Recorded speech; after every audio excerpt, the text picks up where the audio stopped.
예, 장자. 장자는 시처럼 그 풍부한 사상과 뜻이 함축돼 있어서 뛰어난 기지 그 풍자가 있어요. 그래서 신선한 표현 중에 표현이 굉장히 넘치고 있는데 좀 아름답죠. 그 장자를 알아보도록 하겠습니다. 장자는 일단 그 이름이 그 주예요. 이렇게 그 옛날에는 그 이름이 이렇게 외자가 많았나 봐요. 그죠? 뭐 우리가 잘 알고 있는 손자병법에 그 손자라고 하는 것은 이름은 손무죠. 손무. 그죠? 손무. 그리고 공자는 공구, 이렇게 외자로 있습니다. 이마가 튀어나온. 그 다음에 뭐 맹자. 맹자는 그 좀 또 얘기하는데 맹가라고 하죠. 맹가라는 맹가. 그리고 그 앞전에 배운 그 노자. 노자는 이이. 귀가 큰 사람. 이이. 이렇게 외자가 이렇게 다 많았습니다. 그래서 그 노자를 그 계승한 도가 학자가 바로 장자입니다. 그 앞 시간에도 얘기한 이제 공자와 맹자 유가 사상을 잇는다면 도가에서는 그 노자 그리고 장자 이런 식으로 이어진다고 볼 수 있겠습니다. 그래서 그 사마천 사기열전에서 그 장자의 기록은 많이 남아 있습니다. 그 장자가 태어난 것은 그 전국시대 그 송나라 몽읍이라는 곳이에요. 지금 얘기하면 그 남쪽에 그 허남성. 그러니까 하남성이죠. 하남성 강의 남쪽에 황하강 남쪽에 있다고 해서 하는 그 하남성 그 쪽에서 태어났습니다. 그래서 이 장자는 그 맹자와 비슷한 시기에 태어났어요. 맹자와 비슷한 시대에 활약한 사람이다. 이렇게 보면 되겠습니다. 원래 이 장자가 처음에 그 칠원에서 잠깐 관리를 한 적은 있어요. 하지만 평생 동안 그 벼슬에 들어가지 않습니다. 뭐 우리나라 그 조선시대 때에 그 남면 조식 선생님이 그랬죠. 남명. 우리 조선시대는 남명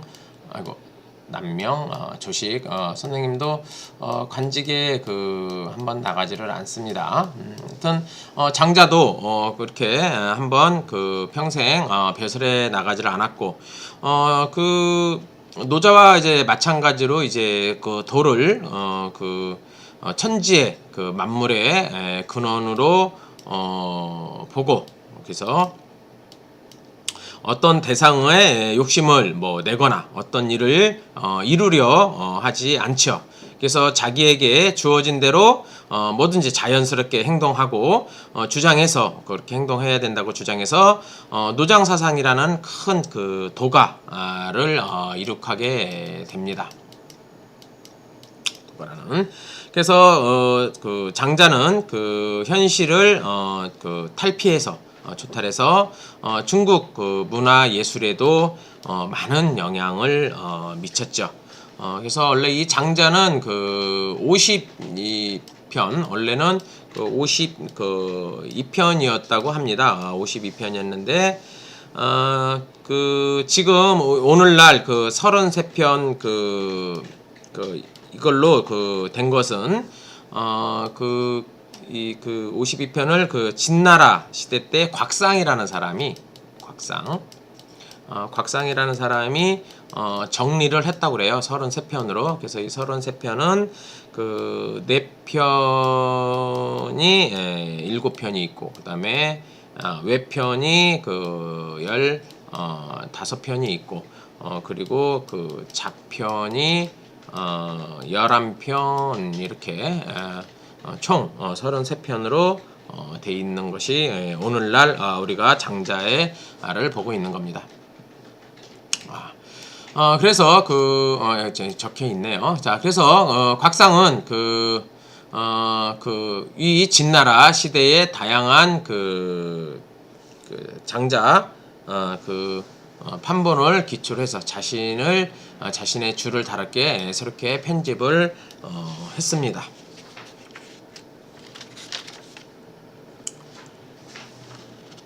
자, 그러면 장자 하나씩 기록을 또 보도록 하겠습니다. 장자의 그 기록에 보게 되면은 초나라 유왕이 초나라 때 유왕이 이 장자가 능력이 있다는 그 말을 듣고서 이제 그 나라 이제 지금 국무총리 말하자면 재상을 삼기 위해서 이제 그를 맞이하도록 했습니다. 근데 이제 그 장자가 이런 얘기를 합니다. 천금은 큰 돈이고 큰 이익이 되고 귀족과 이런 재상이라는 이런 지위는 높은 자리다. 하지만 그 당신이 이 도시 밖의 예식에서 이 희생에 쓰이는 소를 본 적이 있는가 이런 말을 하면서 오랫동안 그 배불리 그러니까 소를 잘 먹인다는 거죠. 그러니까 자기를 비유해서 하는 말이겠죠. 그래서 그 소에게 그 무늬가 있는 옷도 입혀주고 조상의 근데 이제 그러기 위해서 이제 나중에 이제 그 소를 잡으려고 하는 거겠죠. 그래서 조상의 묘로 끌려가서 죽이려고 한다면 그 순간에 그 소가 자신이 단지 옛날 어려서부터 이제 잘 자란 딱 할지라도 그것이 좋다고 하겠냐 이런 말을 하면서 그 왕에게 바로 즉시 나가라. 나를 이렇게 더럽히지 말아라. 나는 그 어떤 이런 가진 자의 어떤 그 포로가 되는 것보다 나는 그 더러운 이런 또랑 창의에서 내가 즐겁게 헤엄치며 놀겠다고 그렇게 얘기를 합니다. 그러니까 이래서 이 장자는 평생토록 그 배슬도 나가지 않고 자기 뜻을 편하게 살았다고 그냥 합니다. 그래서 이 장자의 철학을 이런 거에서 이렇게 볼 수 있는데요. 장자의 그 핵심은 바로 내 인생의 이 아름다운 내가 얼마나 아름답게 꾸미냐, 내가 갖느냐 이렇게 얘기할 수 있겠습니다. 그래서 그러기 위해서는 나의 생각의 발상을 전환해야 된다. 어떤 아름다움의 그런 고정관념을 벗어나야 된다. 이렇게 얘기를 합니다. 이 장자에 나오며 유명한 붕세 이야기가 나옵니다. 이 붕세는 굉장히 그 큰 새인데, 이 그 큰 그 새가, 곤이라는, 얘기 나면 이제 곤이라는 이제 커다란 이제 물고기가 있대요. 근데 이 물고기가 변해서, 새가, 된다고 하는데요. 이름을, 붕새라고 합니다. 그래서, 붕새가 한 번 날면요. 그 날개가 마치 하늘을 구름을 덮는 것 같고 그래서 같이 크다고 합니다. 그러니까는 물고기니까 그 고는 명란젓 알만한 자그만 이 물고기가 변해서 결국에는 하늘을 구름처럼 덮을 만한 큰 새가 되듯이 결국에 뭐예요? 작은 게 큰 것과 같을 수가 있다. 이런 비유를 합니다. 이것이 붕세 이야기가 이제 그 장자의 그 소유유 편에 나옵니다. 소요유. 근데 이 소요유 라는 것은 제목이 어슬렁 거린다 그런 뜻을 가지고 있습니다. 장자의 어떤 그 시대적 배경을 보게 되면 어떤 그 모든 이 세상이 이 시대가 이렇게 혼란스러운 것은 맹자 시대하고 비슷하다고 그랬죠. 맹자와 같은 시대 테는데 하여튼 이렇게 시대가 혼란스러운 것은 이런 것은 모든 편견과 그 아집으로 봤는데요. 춘추 시대에 많은 제자 백가들이 있었어요. 아까 얘기한 공자나 맹자나 장자, 한비자 엄청나게 많은 이런 제자 백가들이 있었는데 이런 사람들이 자기가 생각만 맞다고 그 사람들이 생각이 맞다고 하는 자기 생각이 다 맞다고 하는 그런 사람들만 본 거예요. 근데 과연 그 사람들이 맞냐는 거죠. 장자는 그런 육아에 이런 많은 제자 백가들이 육아에서 얘기하는 도덕이나 어떤 왕이 왕답게 정치를 해야 된다는 이런 왕도 정치나 또 아니면 법적으로 얘기하는 법치주의를 얘기한 예를 들어 한비자가 대표적이라 할 수 있겠죠. 이런 한비자가 법으로 모든 걸 다스려야 된다.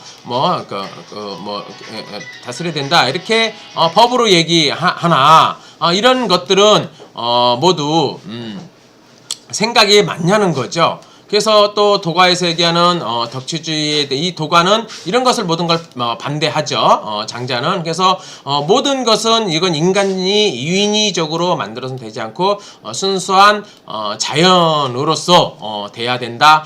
그런 것을 주장을 합니다. 그래서 이 장자는 이 육아나 이 법가 이런 사람들을 상당히 많이 쉽게 해서 깐다고 할까요?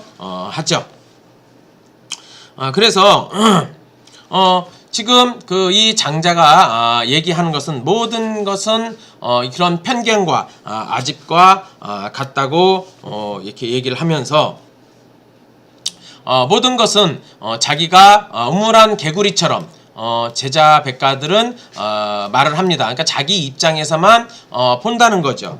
그런 걸 예를 들면서 모든 것은 어떤 것이든 어떤 존재든 모든 것은 같다. 어떤 동질로 보고 있어요.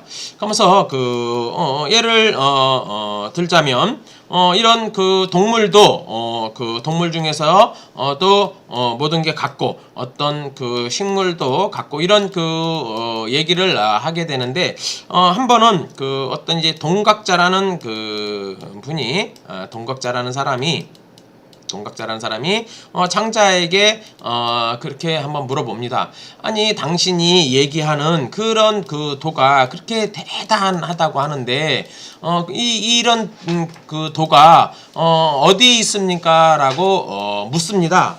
물어보니까 이 장자가 그럽니다.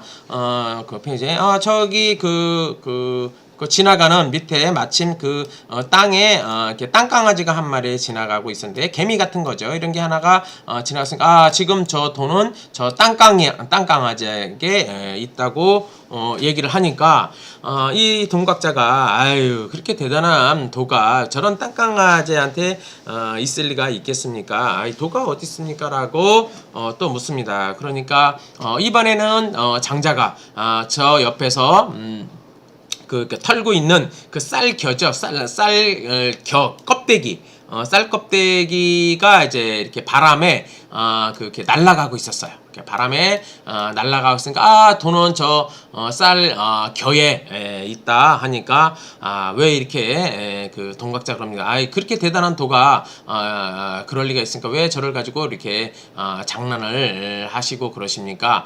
진짜 당신이 얘기하는 도 진짜 있는 것을 좀 가르쳐 주세요. 그러니까 이번에는 땅바닥에 떨어진 기와장이 있었는데 저 기와장에 도가 있다. 또 이렇게 얘기를 합니다. 그런 식으로 기와장에도 있고 또 그 옆에 지나가는 한 번은 이제 소가 지나가는데 소가 똥오줌을 확 싸요. 그러니까 그 똥오줌에도 도가 있다고 하고 또 뭐 그런 것을 이렇게 얘기하다 보니까 동각자가 뭐 어이없어는 하는데 이렇게 얘기하는 장자는 말은 뭐냐면 그런 땅강아지 이런 동물 뭐 이런 쌀겨와 같은 그런 어떤 식물 아니면 뭐 이런 그 기왓장 같은 그런 것은 이제 무생물이라고 할 수 있겠죠. 그런 무생물 뭐 이런 소똥 이런 것들 모든 거에도 도가 있다. 다 도가 다 똑같다. 이렇게 얘기를 하고 있습니다. 그래서 인간의 기준이 옳고 그르고 틀리다는 이런 분별하는 것이야말로 이 사회를 이렇게 어지럽히고 혼탁하게 하고 이렇게 편견이 있는 것이라고 이렇게 보는 관점입니다. 그래서 이러한 그 분별적인 자세를 버려야 된다고 장자는 얘기를 합니다. 그래서 장자에 보면 이제 그 재물이라는 것이 나오는데 인간의 분별적인 이런 지식을 버리고 도의 관점으로 바라보는 것. 이 도라는 것은 결국에는 뭐 예를 들어 하지 않는 것, 욕심이 없는 것, 그리고 나를 항상 그 낮출 줄 아는 것, 소박한 삶, 그리고 순수한 물처럼 이렇게 자연을 중시하는 이런 것들을 재물, 인간의 이런 것들을 모든 걸 버려야 된다는 항상 모든 걸 물건과 같이 관점을 바라봐야 된다는 거 이런 것을 장자는 얘기하고 있습니다.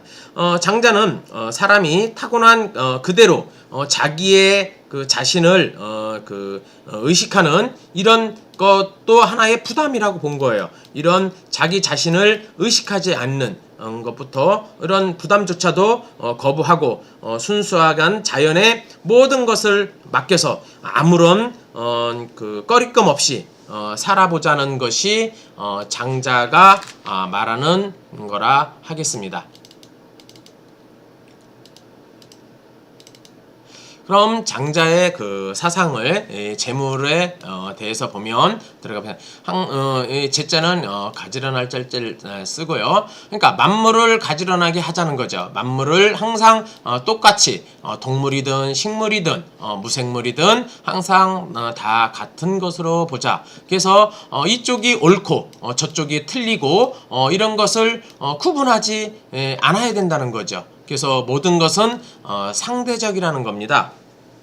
그래서 도의 입장에서 본다면 모든 것은 저마다 가치를 지니고 있는 거죠. 다 도를 가지고 있기 때문에 모두 가치를 가지고 있기 때문에 그런 것들을 비교 자체가 불가능하다고 얘기를 하는 겁니다. 그래서 선과 악도 같고요. 아름답고 못생기고 아름답지 않은 것도 같고 옳고 옳은 것도 없고 그런 것도 없는 거예요. 그리고 삶과 죽음도 같다는 이런 것을 다 얘기를 합니다. 그래서 이런 거 하나하나 다 글을 통해서 말씀드리도록 하겠습니다. 지금 여기서 보면 사람들은 항상 어떤 게 맛있으니까 재물론에 이 재물론 18편에 이런 말이 나옵니다. 이 재물론 18편에 나오는데 진짜 어떤 게 맛있는 건지 한번 보도록 하겠습니다. 이 장자가 얘기하는데 이 사람들은 소나 돼지를 잡아 먹는다고 합니다. 소돼지를 맛있다고 우리는 인간들은 잡아 먹습니다. 그럼 이 소돼지가 그렇게 맛있냐? 근데 고란이라는 사슴은 사슴가죠. 고란이라는 사슴은 풀을 먹고 산다고 합니다. 풀을.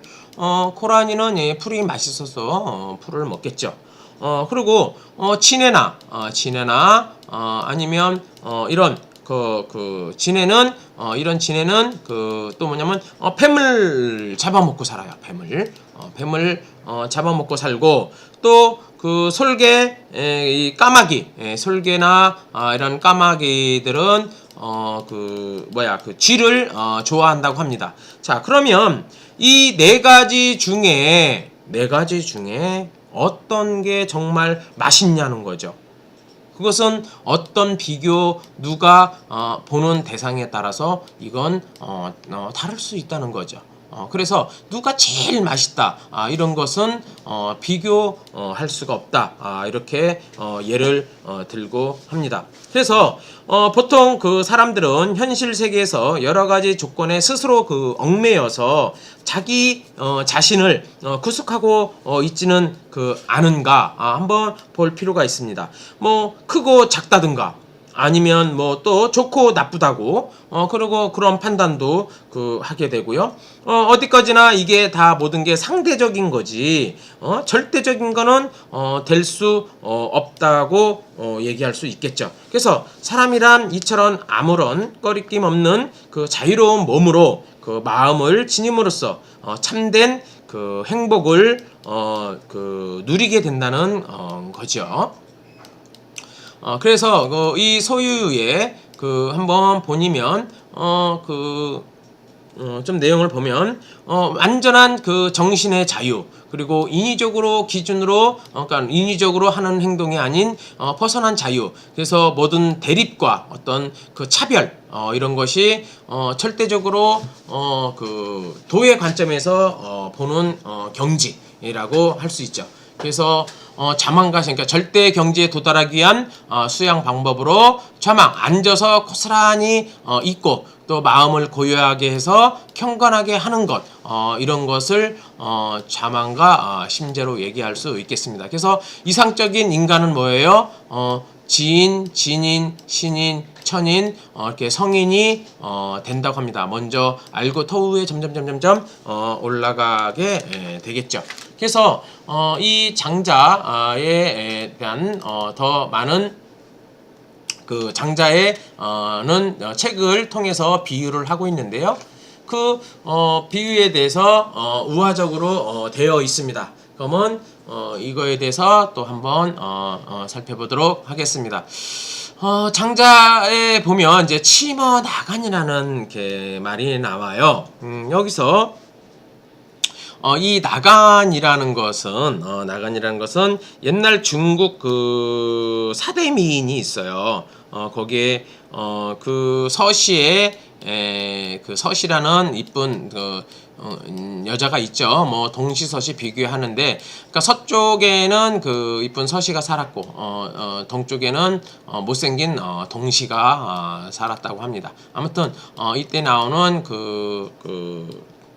치머 말이 나오는데, 여기에 또 그 나간이라는 것은 그 왕소군에 나와요. 이제 이 왕소군이 옛날 그 궁궐의 궁녀였어요. 이제 왕소군이라는 이쁜 또 여자가 있었는데, 이 궁녀가 있었는데 옛날 이 그 후궁의 이제 후궁이었죠. 이제 후궁들은 그 미술 그리는, 지금 얘기하면 화가죠. 그 화공이 그림을 그려서 그 황제한테 이제 그림을 그리게 해서 그 여자애들을 그리게 해서 왕 앞에 보이게 하는데, 근데 이 후궁들이 이쁘게 보여지려고 그러면 그 화가에게 그 뇌물을 좀 바쳐야 됐다고 해요.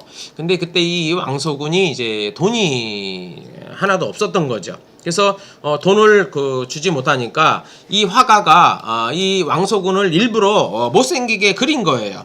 그래서 그 그림들을 보고 그 왕이 이렇게 선택을 하는데, 이제 말하자면 그 선택되지를 못했겠죠.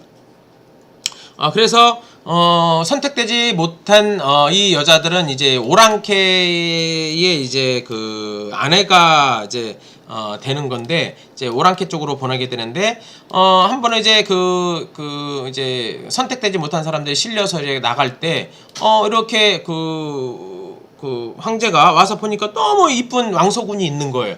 아니, 어떻게 이렇게 이쁜 여자를 이렇게 이쁘게 그리지 않았나? 라고 했더니 이런 사실을 알게 된 거죠. 그래서 이 황제는 이 왕소군을 얻으려고 했는데 벌써 떠날 때라서 그 때가 좀 늦었대요. 그래서 너무 화가 나서 이 황제는 이 화공을 화가를 죽였다고 합니다. 그래서 너무 후회를 하고 이 화가를 그러니까 왕소군을 차지를 못해서 후회를 한 거죠. 그래서 죽였는데 아무튼 화가는 이 왕소군은 또 이 오랑캐에게 시집을 간 뒤에도 현명함으로 한나라와 그 당시 한나라와 흉노의 좋은 우호적 관계에 큰 공헌을 했다고 해요. 그래서 이를 기르려고 이제 죽은 다음에 왕소군이 죽은 다음에도 무덤을 크게 만들어줬다는 그런 일화가 있습니다.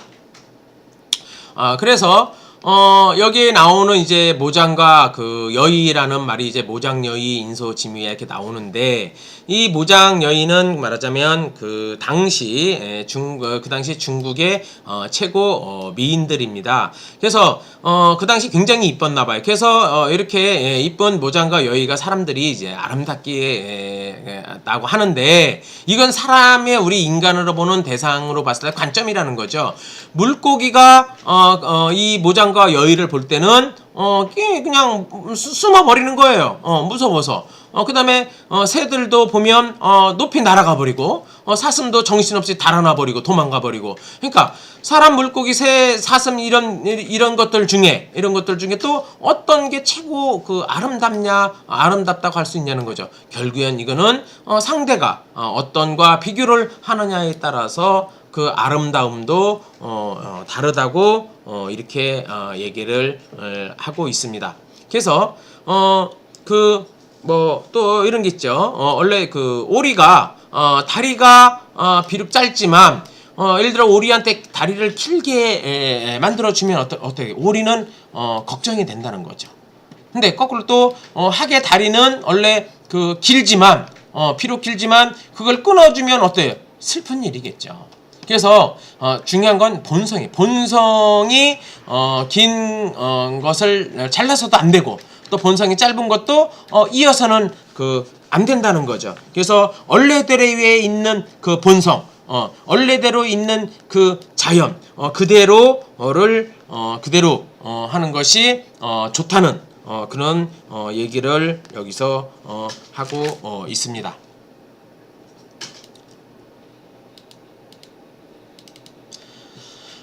그렇게 얘기하는 장자가 얘기하는 거에는 그러다 보니까 행복의 여러 가지 조건들이 있죠. 거기서 나를 먼저 조건의 첫 번째로 나를 항상 자유롭게 만들어야 된다고 한 겁니다. 앞에 왕이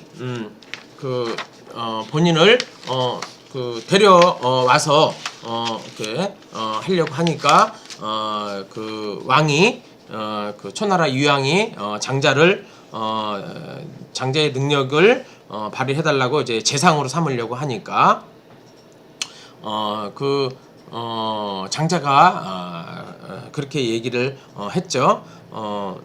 나는 나는 편하게 이렇게 도랑 속에서 흙탕물과 살아도 난 살겠다, 이렇게 얘기했듯이 또 장자 외편 추수편에는 또 이런 말이 나옵니다.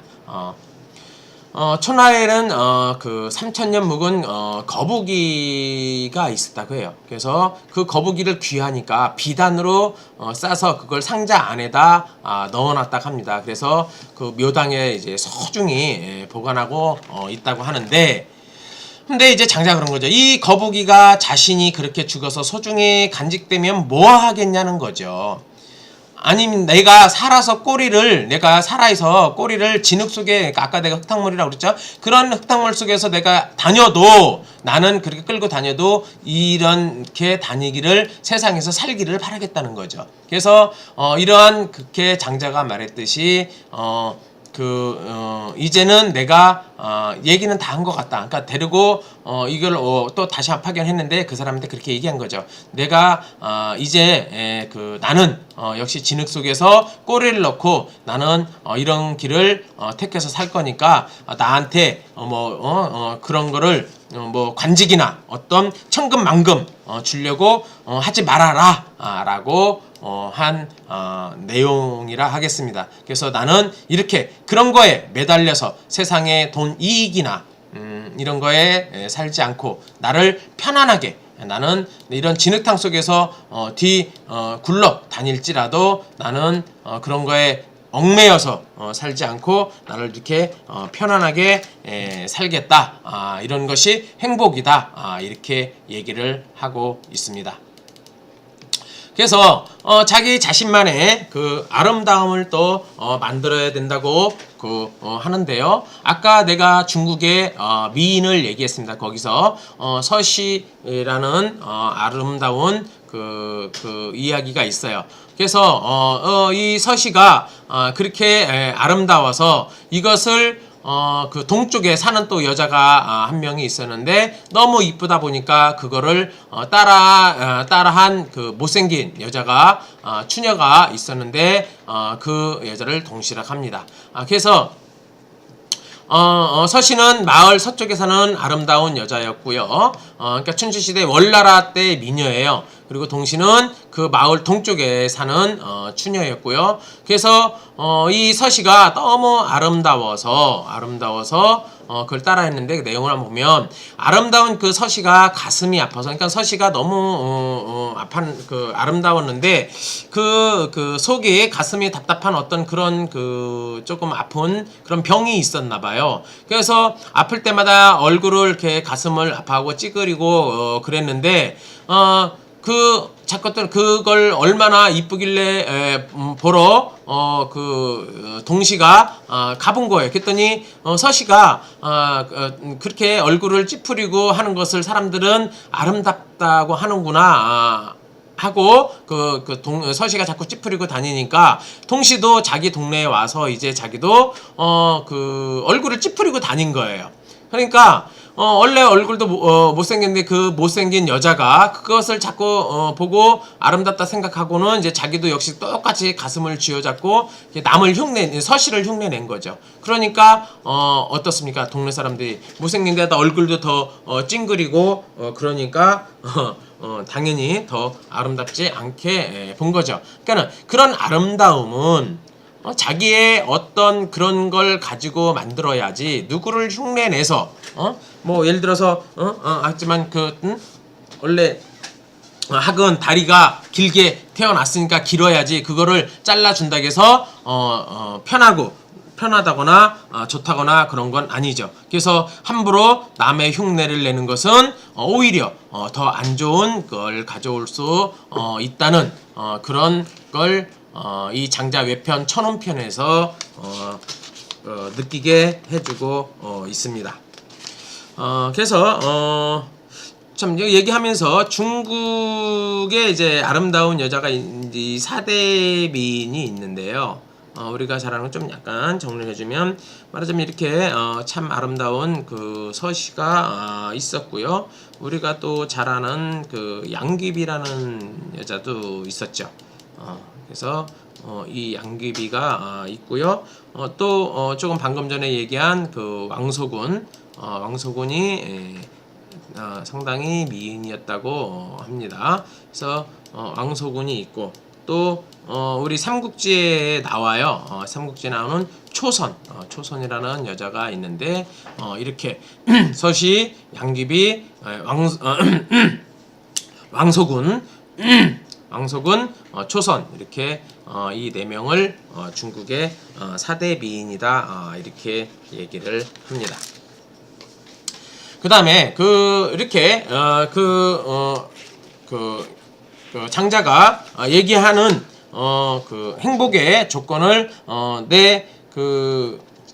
자기만의 자유로움을 만들고 또 자기만의 아름다움을 만들고 또 셋째로 는 이제 그 영원한 승리자는 없다고 또 얘기를 합니다.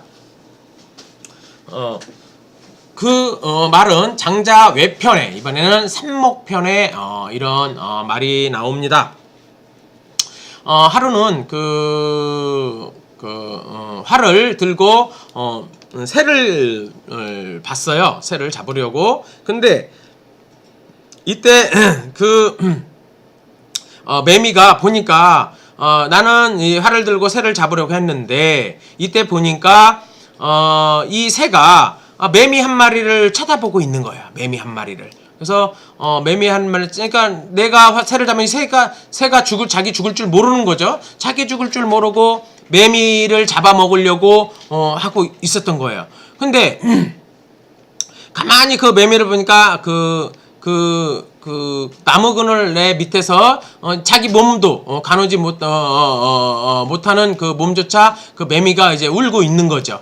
그래서 가만히 보니까 사마귀 한 마리가 나뭇잎에 몸을 숨기고 이제는 그 매미를 또 잡으려고 하고 있던 겁니다. 그래서 이를 보고 정신이 쏠려서 제 몸을 잊고 까치는 까치는 또 그 기회를 타서 그 사마귀를 잡으려 하는 이런 것들을 보고 그래서 자기도 이러고 있었는데 뒤에 좀 이어지는 이야기가 자기도 이러고 있었는데 하루는 지금 이렇게 새를 겨누고 있었는데 뒤에서 갑자기 이 장자의 뒤통수를 누가 딱 때리는 거예요. 그래서 누군가 봤더니 그 주인 그 밭의 주인이 이 장자가 밤을 몰래 서리하러 온 줄 알고 그것을 자기를 때린 거죠. 근데 이제 이 장자도 자기가 자기 주인이 자기 하는 줄 모르고 이 새를 잡으려고 하는 이거에 정신이 팔려서 자기도 몰랐던 거죠. 하여튼 이런 내용을 보면서 우리는 여러 가지 이제 빗대서 이제 우화해서 이런 걸 이제 우리가 느낄 수가 있는데요. 자기 자신도 잊고 자기 자신도 잊어버리고 자기밖에 모르는 이런 것을 우리 이렇게 자기밖에 모르고 일어난 것들을 추구하게 되면 이런 것들이 모든 재난의 원인이 된다고 보는 거예요. 재난의 원인이 된다. 그러니까 이런 것들에만 자기밖에 모르고 자기만 거기 한눈에 팔면 다른 일이 벌어져도 자기가 거기에 신경 쓰지 못하고 일을 그르치게 된다. 이렇게 얘기를 느낄 수 있겠습니다. 그러다 보니까 결국에는 자기를 지키는 것 그것만 생각하다 보니까 내 몸 지킬 것을 잃어버린 거죠. 그래서 된다라는 그런 것을 느끼게 해주는 편이라 하겠습니다. 그 다음에 또 장자가 행복하기 위해서는 꿈과 현실과 중요한 게 죽음과 화해해야 된다고 얘기를 합니다. 장자 내편 제물론에 보면 호전몽이라는 게 나와요. 호전몽은 이 대목은 장자가 이 나비거든요. 나비 꿈을 꿔요. 나비 날아다니는 나비입니다. 나비 꿈이 호전몽인데 이런 꿈은 유명한 우화예요. 보면 나비가 사물과 자기 꿈을 꿈과하고 자기가 꿈을 꿨는지 현실이 꿈인지 꿈이 현실인지 이걸 잊어버린 거예요. 그래서 하루는 이렇게 잠을 이렇게 잤는데 너무 거기에 이제 빠져버리다 보니까 어떤 것을 아예 잃어버린 건데, 그러니까 참된 어떤 이렇게 돌을 터득하게 되면 어떠한 그런 꿈인지 생신지 이런 구별도 없어지고 그래서 모든 것이 단 하나로 통합된다고 얘기를 하고 있습니다. 이렇게 되게 되면 자기가 정말 죽음도 어떤 그런 잃어버리는 그런 두려움에서 벗어나는 라고 볼 수 있겠습니다. 그래서 이 뜻을 조금 보면 언젠가 장주가 꿈에 나비가 돼서 홀날 날아다니는 자기가 이제 나비가 된 거예요. 그래서 자기는 너무 편하게 유쾌하게 날아다니면서 자기가 장주라는 것도 잃어버리고 있었던 거죠. 그러다 이제 문득 이제 잠에서 자기가 이제 깨우고 보니까 자신은 분명 누워있는 장주죠. 근데 그가 꿈에서 나비가 된 건지 나비가 꿈에 자기가 된 것인지 몰랐다는 거죠. 그래서 장주와 나비는 틀림없이 자기 존재일 것이므로 이런 것을 물화라고 일컫는다고 합니다. 그러니까 물화는 뭐예요? 사물의 변화나 만물의 끊임없는 유전. 그래서 자기가 하나로 통한다는 어떤 그래서 자기가 죽음과도 이렇게 뭔가 좀 편안해져야 된다는 그런 얘기를 또 이 재물론에서 보고 있습니다. 그러면 장자가 얘기하는 또 행복의 조건은 자기가 그런 모든 편견에서 벗어나야 된다고 장자 외편 추수편에 이런 말이 나옵니다. 우물한 그 개구리는 바다 얘기를 할 수가 없죠. 왜냐하면 바다를 나가보지를 안 했으니까 그런 거죠. 그래서 우물 안에서만 갇혀 있기 때문에 바다 얘기를 할 수가 없고, 또 그 여름철, 그죠? 여름에 사는 이 벌레는 얼음 얘기를 할 수가 없다고 합니다.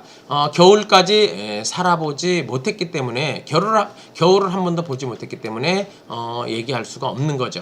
그래서 이런 모든 그런 견식은 좁은 사람에게는 도에 대해서 얘기할 수 없는 것은 이렇게 우물 안의 개구리처럼 상식적인 가르침의 편견에 얽매여 있기 때문이라고 합니다. 그러니까 저희는 많은 것을 경험하고 또 많은 걸 깨닫고 해서 그런 나만이 옳다 라고 그런 편견에서 벗어나야 된다는 거죠. 그래서 나만 옳고 나만 아름답고 또 그런 것을 편견에서 벗어나야 나의 행복을 추구할 수 있다.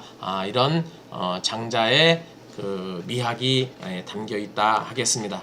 그래서 이 장자는 상당히 이렇게 언변에도 뛰어났고 상당히 좋은 글로 그 당시 많은 유학자들을 많이 까면서 상당히 다른 유학자들이 장자에게는 상대가 되지 않을 정도로 같은 그래도 말을 상당히 잘했다고 합니다. 그래서 우리도 우리 이런 장자의 이런 것을 보고 깨닫고, 그래서 어떤 좁은 편견에서 벗어나서 많은 지식도 쌓고 항상 좋은 것을 받아 드리는 그런 것이 돼야 하겠습니다. 아무튼 내용이 오늘은 장자를 여기까지 배우도록 하겠습니다.